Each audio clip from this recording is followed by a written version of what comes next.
اعوذ باللہ من الشیطان اللعین الرجیم بسم اللہ الرحمن الرحیم الحمد للہ والصلاة علی اہلہ واللعنۃ علی مستحقہا اما بعد فقد قال رسول اللہ صلی اللہ علیہ وآلہ وسلم الحسن والحسین سیدا شباب اہل الجنہ وابوہما خیر منہما۔ حضرات سامعین و ناظرین، السلام علیکم ورحمۃ اللہ وبرکاتہ۔ سب سے پہلے میں آپ حضرات کو فرزند یگانہ روزگار حضرت رسول احمد مختار جناب ابن حیدر کرار امام حسن مجتبیٰ علیہ السلام کی ولادت کی مبارکبادی معصومین کی بارگاہ میں پیش کرتے ہوئے، علماء و مراجع کرام کی خدمت میں پیش کرتے ہوئے آپ سبھی مومنین کو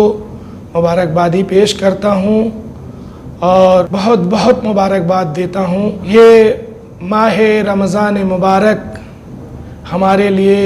جہاں بہت سی خوشیاں لے کر آیا ہے، انہی میں سے ہمارے دامن میں ایک عظیم خوشی جو ہماری بھی خوشی ہے اور رسول اسلام کی بھی خوشی ہے، کیونکہ 15 رمضان المبارک کو شب میں مدینہ منورہ میں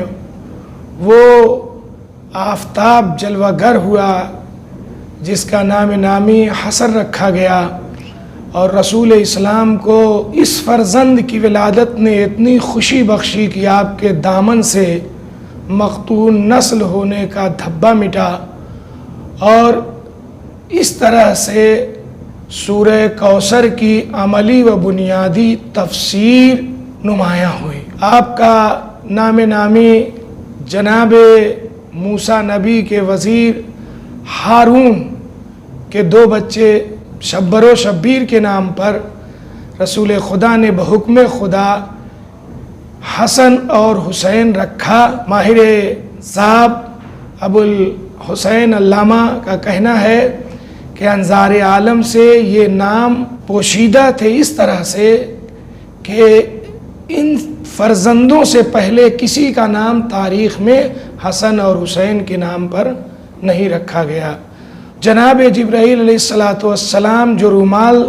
بعنوان تحفہ رسول کے پاس لائے تھے، اس رومال پر بھی یہی حسن نام کندہ تھا، اور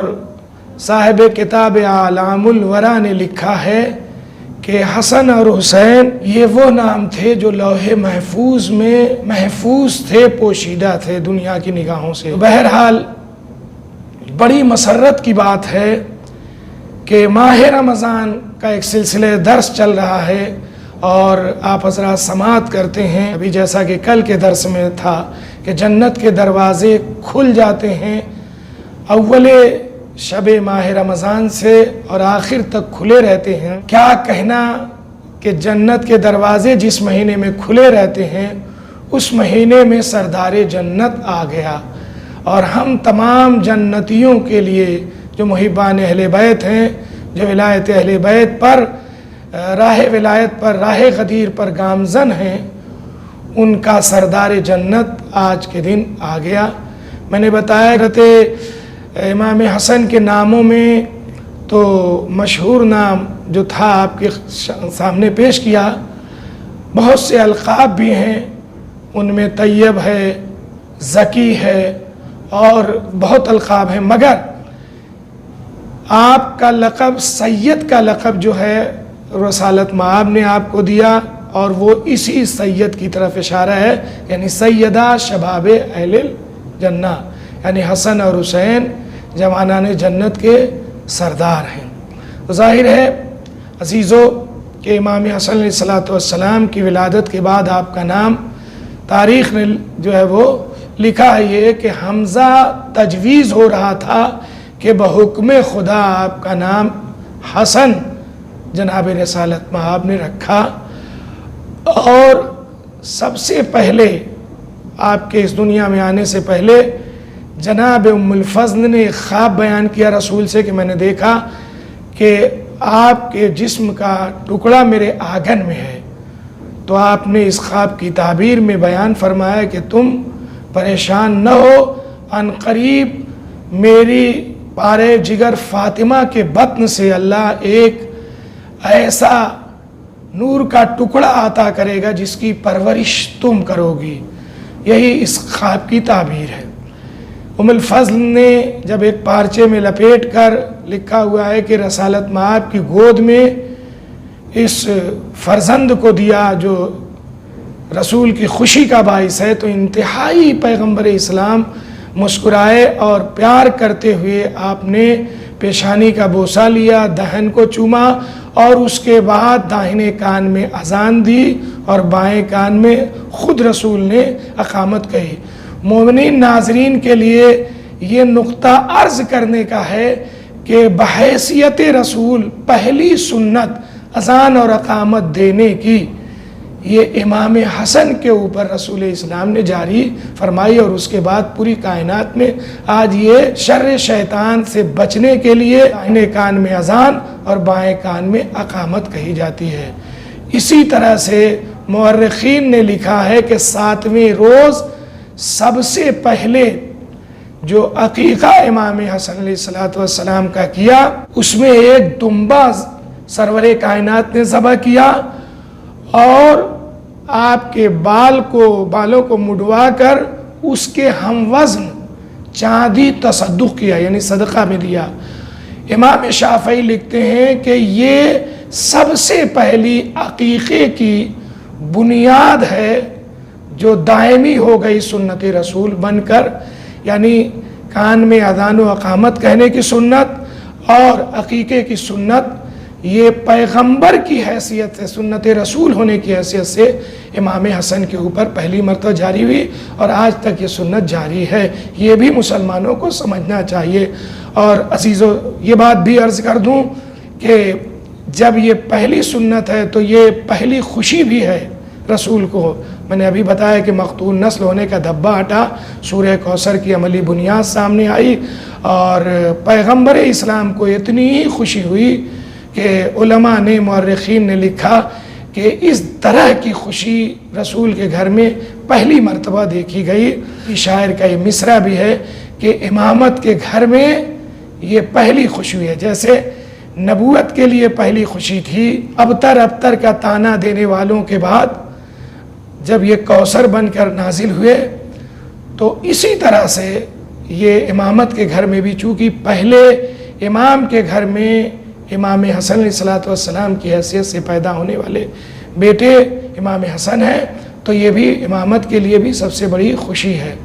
آپ زہد و عبادت و تقوی اور تمام چیزوں میں سب سے بلندی پر فائز تھے. آپ بھی منصوص من اللہ ہیں، آپ بھی امام من اللہ ہیں، آپ بھی جو ہے وہ عالم علم لدنی ہیں. آپ نے علم لدنی کے تعلق سے عرض کریں کہ امام چاہے بچپن ہو، چاہے بڑھاپا ہو، چاہے جوانی ہو، لوح محفوظ کا مطالعہ کرتا ہے. چنانچہ صاحب سوائق محرقہ اور دیگر لوگوں نے بھی لکھا ہے کہ ان الحسن یطالع لوح المحفوظ فی صغر. حسن اپنے بچپن میں لوح محفوظ کا مطالعہ کرتے تھے. چنانچہ اسی سے مربوط یہ واقعہ ہے کہ ابو بکر خلیفہ اول کو ایک مرتبہ منبر رسول پر دیکھا آپ نے، تو شیعہ سنی تمام علماء نے لکھا ہے کہ آپ نے دیکھا کہ غیر ذمہ دار رسول کی جگہ پر بیٹھا ہے، تو یہ فرمایا کہ انزل ان منبر ابی، میرے بابا کے منبر سے اترو. اچھا یہ بھی چیز ہے، دیکھیں آپ کے رسول کو اپنا بابا کہا، کسی نے ٹوکا نہیں کہ آپ کے تو نانا اور جد ہیں، آپ باپ کیوں کہتے ہیں. شاید ٹوکتے تو جواب پا جاتے کہ رسول ابنانا و ابناکم کی تفسیر میں حسن حسین کو ہی لے گئے تھے. تو جب قرآن ابن کہہ سکتا ہے، ابن کی لفظ اللہ استعمال کر سکتا ہے، تو ظاہر ہے کہ یہ باپ ہوئے قرآن کی اس آیت کی روشنی میں بھی، اس لیے کہ بیٹے کی جگہ پر حسن حسین کو لے کے گئے. تو اور اس سے بڑی حدیث یہ ہے کہ پیغمبر نے فرمایا کہ علی میری اولاد تمہارے صلب سے، اسی لیے ہر امام ہمارا فرزند رسول کہلایا. چنانچہ عزیزو میرے کہنے کا مقصد یہ ہے کہ آپ نے علم لدنی اور علم وحبی کو اس طرح سے استعمال کیا کہ خلیفہ اول کے پاس عاقب ہر ابن عاشوب میں یہ لکھا ہوا ہے ایک مرتبہ ایک سائل آیا خلیفہ اول کے پاس اور اس نے جو ہے وہ سوال کیا کہ میں نے حالت احرام میں شتر مرغ کے چند انڈے کھا لیے ہیں، میرے اوپر کیا کفارہ واجب الادا ہے؟ چونکہ سوال خلیفہ اول کے بس کا نہیں تھا، پیشانی پر عرق ندامت نمودار ہوا، اور عبد الرحمن ابن عوف کے پاس انہوں نے بھیجا، ان کے پاس بھی جب جواب نہیں ہو پایا تو انہوں نے جو ہے وہ حضرت علی علیہ السلام کے پاس بھیجا۔ حضرت علیہ السلام نے سائل کو دیکھتے ہوئے اپنے 2 کمسن بچوں کی طرف اشارہ کر کے، جو امام حسن امام حسین تھے، کہا کہ ان میں سے جس سے چاہے اس کا جواب لے لے۔ تو اس نے امام حسن سے پوچھا یہی سوال کہ میں نے حالت احرام میں شتر مرغ کے چند انڈے کھائے، میرے اوپر کیا کفارہ واجب الادا ہے؟ تو آپ نے فرمایا کہ اتنے ہی اونٹنیوں کو تو جو حاملہ کرا کے خدا کی راہ میں خانہ کعبہ کو ہدیہ کر دے، یہی تیرے اس عمل کا کفارہ ہے۔ تو جناب حضرت امیر نے مسکراتے ہوئے امام حسن کی طرف اس جواب پر تھوڑا سا ایک اعتراض کا گوشہ پیدا کیا کہ اچھا بیٹا، یہ تو تم نے بالکل صحیح جواب دیا، لیکن یہ بتاؤ کہ اونٹنی حاملہ ہیں تو بچے ساقط ہو بھی سکتے ہیں، مر بھی سکتے ہیں،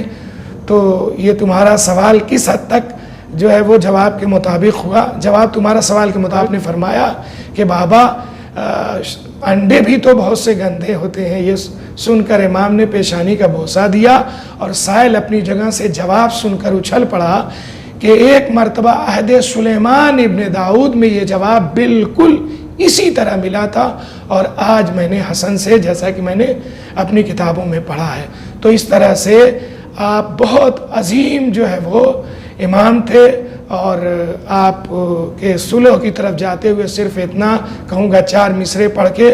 کہ حسن نے ظلم و شر کی رائیگاں ہر چال کر ڈالی، اور ستم کی صلح سے تغییر خد و خال کر ڈالی، فقط ایک کاغذی گھوڑے نے پل بھر میں سرے میدان امیر شام کی کل سلطنت پامال کر ڈالی۔ امام حسن علیہ السلام سے ماہ رمضان میں زہرہ کے چاند سے 4 چاند اور لگ گئے۔ امام زمانہ کی خدمت میں اس کی مبارکبادی اور تہنیت پیش کرتے ہوئے پھر عموم مومنین مراجع کرام اور تمام بالخصوص جو ہے وہ ائمہ طاہرہ علیہ السلام کی بارگاہ میں اس خوشی کی مبارکبادی پیش کرتے ہوئے دعا کرتا ہوں کہ پروردگارہ ہم سب کو